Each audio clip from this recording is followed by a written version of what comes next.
El Renacimiento estamos ubicados en el siglo XVI. Ustedes en cuarto año seguramente deben haber visto todo lo que es Edad Media, deben haber leído el Mío Cid, los Nibelungos, quizás, supongo. Pero bueno, Edad Media seguro que lo vieron. Edad Media corresponde al siglo V a XV.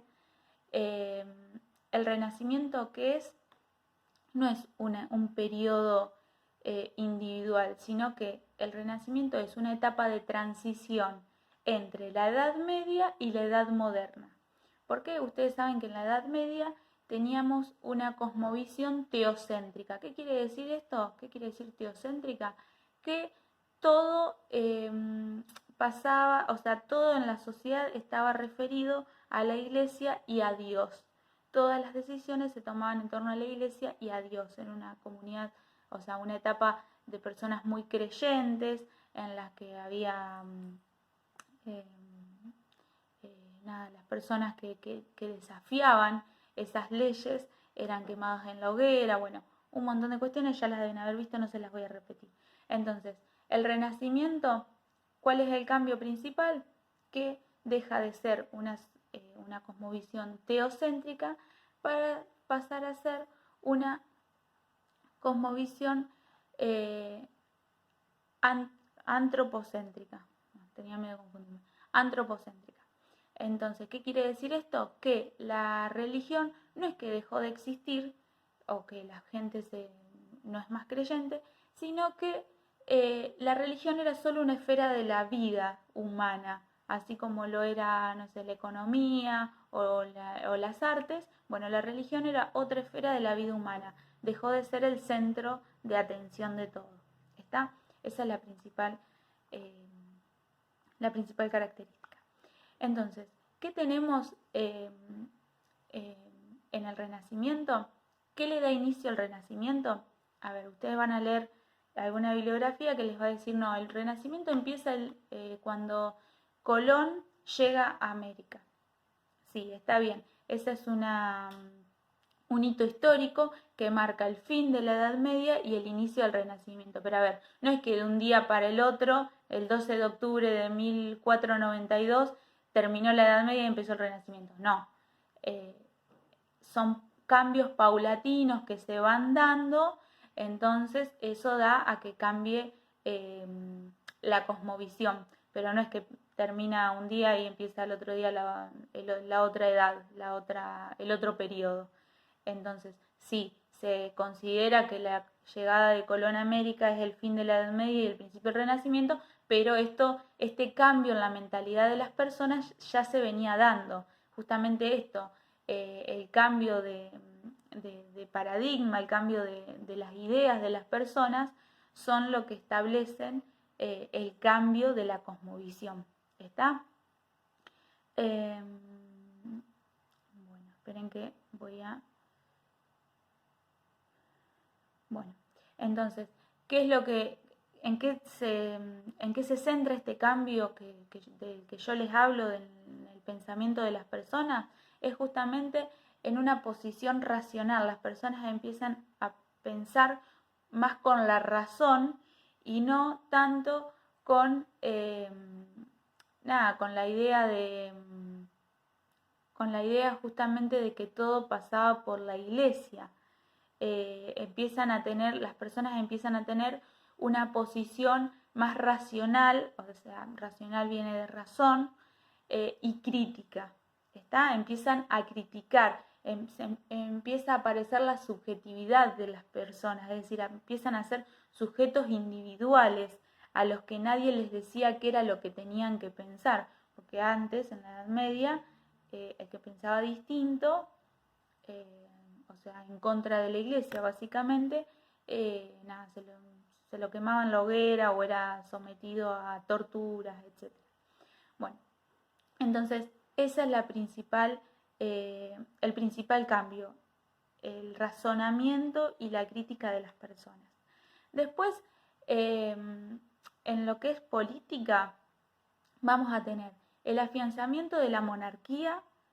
Todo esto lo tienen escrito, pero yo se los tengo que explicar sí o sí porque si no, por ahí no lo entienden. Tenemos el afianzamiento de la monarquía Ustedes saben que el monarca es una sola persona en la que se concentra todo el poder. Bueno, y la creación de un Estado nacional autoritario. ¿Qué quiere decir esto? Que imponían justamente su autoridad. Pero ¿qué pasa? También acá hay un cambio en base a lo que era el anterior periodo. Tenemos una administración racional. ¿Qué quiere decir esto? Ustedes, bueno, no sé si lo vieron, pero en la Edad Media no había, eh, a ver, las comunidades producían sus productos, o sea, todo lo que era para consumo personal, producían solo lo que iban a consumir. Por ejemplo, una familia tenía una huerta y producían solo lo que iban a consumir, no producían de más para vender. Es decir, en la Edad Media no existía el comercio, ¿está? Porque no existía el dinero tampoco. Entonces, en el Renacimiento vamos a encontrar que empiezan las primeras civilizaciones capitalistas. Empieza a aparecer el dinero, empieza a aparecer el comercio, que al principio era tipo trueque, o sea, intercambio, y después, bueno, se van a crear monedas, etc. Entonces, esto también es un cambio en el paradigma de vida de las personas. Vamos a encontrar también en la Edad Media la revolución urbana, que quiere decir esto, el surgimiento de todas las grandes ciudades y de la burguesía es la alta sociedad. Después, bueno, en lo que es la cuestión del campo científico, en lo que es la ciencia, el hito más importante que tenemos en este periodo de Renacimiento es la revolución copernicana de Nicolás Copérnico, que lo que él establece es que la esfericidad de la Tierra, es decir, que la Tierra es redonda. Ustedes saben que antes se pensaba que la Tierra era plana, saben que Colón llegó a América pensando que iba a buscar condimentos ahí al mismo continente y nada, terminó en América, porque ellos pensaban que llegando a un punto en el mar te caías porque la Tierra era plana, pero Copérnico estableció lo de la esfericidad de la Tierra, es decir, que la Tierra era redonda, y también el fenómeno de traslación y de rotación y traslación, ¿no? Es decir, que la Tierra gira sobre su propio eje y que la Tierra gira en una órbita alrededor del Sol. También en esa época, en la Edad Media, pensaban que la Tierra era el centro del sistema solar y en realidad el Sol es el centro del sistema solar. Todo esto es una teoría de Copérnico que en el momento pensaron que estaba loco, no le dieron bolilla, y después en el siglo siguiente se le da importancia a esta teoría y se la empieza a estudiar. Después, en lo que es el ámbito de la literatura, vamos a encontrar también la aparición de la subjetividad, es decir, se va a escribir sobre un propio sujeto y sobre sus sentimientos. Va a ser un sujeto individual del que vamos a conocer sus sentimientos, que antes esto no se veía, y va a aparecer el realismo. Antes, en la Edad Media, estaba todo muy atravesado por la iglesia, por el teocentrismo. En cambio, acá en el Renacimiento vamos a encontrar más realismo. ¿De qué forma? Vamos a encontrar, por ejemplo, mucha naturaleza, descripción de la naturaleza, una descripción placentera, es decir, como una descripción un poco romántica, por decirlo de alguna forma, de la naturaleza, una naturaleza idealizada, perfecta. Bueno, vamos a encontrar diferentes tipos de personajes, como por ejemplo los pastores, personas que están melancólicas. Bueno, como les decía hoy, antes vamos a encontrar la expresión de los sentimientos y cuestiones psicológicas en los personajes. Y lo que más nos importa a nosotros, vamos a encontrar que España va a crear un propio género, por decirlo de alguna forma, que va a ser la novela picaresca, que es lo que vamos a ver nosotros. ¿Qué es la novela picaresca? Ustedes piensen en un pícaro, es una palabra un poco antigua. Un pícaro es una persona que trata de sobrevivir, básicamente. ¿Vieron cuando dicen, qué pícaro que sos?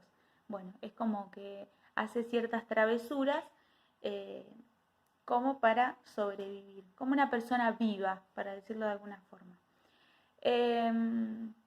Esta novela picaresca va a tener características críticas, va a criticar a la sociedad del momento.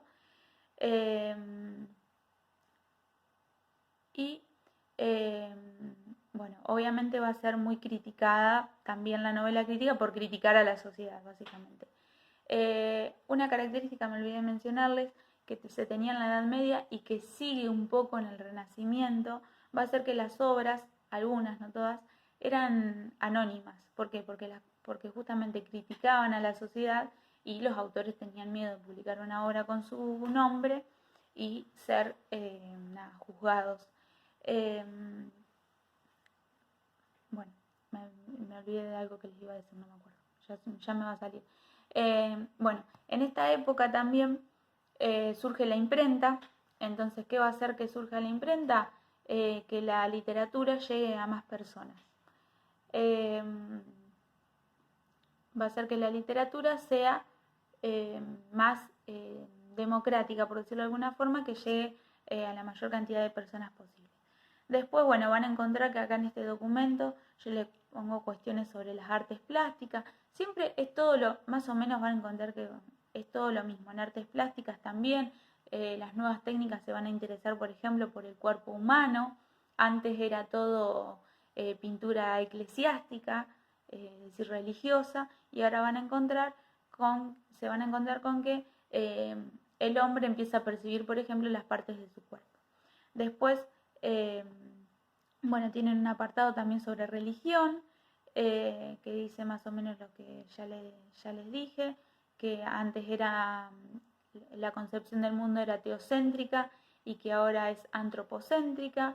Y después, al final van a tener un apartado sobre economía, donde dice que empieza el afán de lucro, esto que les decía yo, que anteriormente no había mercados, sino que la gente producía para su propio consumo. Incluso en las iglesias eran muy comunes las abadías o las grandes iglesias, y también los monjes ahí producían para su propio consumo, pero sin fines lucrativos. Se empieza a desarrollar la clase comerciante también en esta época, y bueno, todo este desarrollo económico, este gran desarrollo económico que empiezan a hacer en el Renacimiento, también es fruto de la explotación de las minas acá en América. Vieron que yo les dije que en el siglo XV, 1492, llega Colón a América. ¿Qué se lleva Colón de acá de América? Las riquezas. Se lleva el oro, la plata, todas las cosas valiosas que había, se las lleva para Europa. Entonces eso empieza a hacer que sean más fáciles las transacciones comerciales, y los comerciantes justamente empiezan a cobrar riqueza e importancia. Bueno, eso sería la introducción al Renacimiento, para que ustedes entiendan dónde estamos parados históricamente. Lo que van a hacer para la semana que viene, traten de hacerlo. Este es el libro Lazarillo de Tormes, se llama, en realidad el nombre completo es La vida del Lazarillo de Tormes y de sus fortunas y adversidades. Es una autobiografía, está escrita en primera persona. Es la vida de un nene al que su mamá se lo entrega a un amo que es ciego. Ustedes seguramente conocerán la palabra lazarillo del perro. Se me está por terminar el espacio para el video. Bueno, del perro que ayuda a los ciegos, bueno, viene de acá. Era un nene que ayudaba a ciertos amos.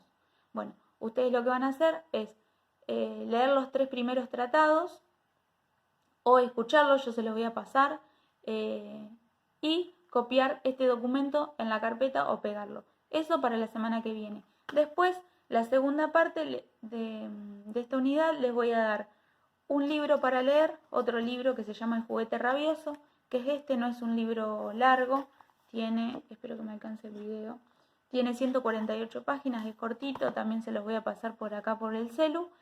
Y bueno, y después en la segunda parte de esta unidad también vamos a ver el Quijote. No se asusten el Quijote, que vamos a ver poquito, pero bueno, eso después lo dejo para otro video, así que no los quiero abarrotar de información. Así que Bueno, por ahora hagan esto, ya les presenté la materia, les presenté el Renacimiento. Ahora bien, les dejo en una actividad bien escrita lo de la lectura del libro y qué es lo que tienen que hacer. Les mando un beso y bueno, espero no haber sido muy densa. Nos vemos.